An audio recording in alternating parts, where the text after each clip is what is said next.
乡亲继续来看这个行政院推动孩童家庭防疫补贴，补助这个国小以下囡仔以及各中高中身心障碍学生，每一个人新台票1万块，而早起的10点开放网络申请。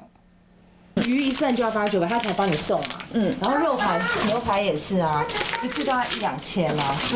然后就是要有些就是帮自己订也帮妈妈订，所以每次这样一喷都快8000、9000、1万，就是帮自己帮妈、帮公婆，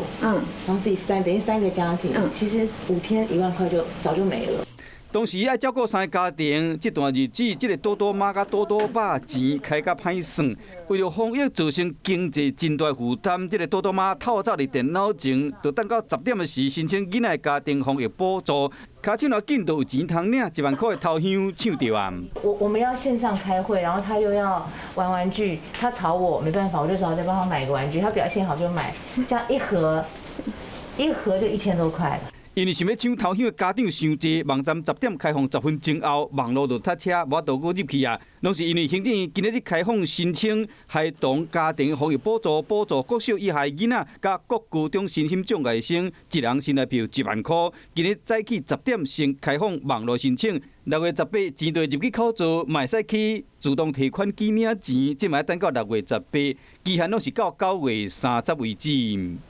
我们家米啊，原本。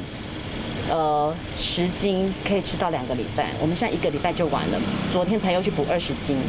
因为实在是都在家吃饭嘛。感谢政府也有这样子的一个机制来补助我们，但是真的可以让我们正常上轨道，这是我们最期盼的。 因为疫情又真严重，伫这个时阵随时有变化，这大人只能先领1万，毋茫讲疫情莫有万因。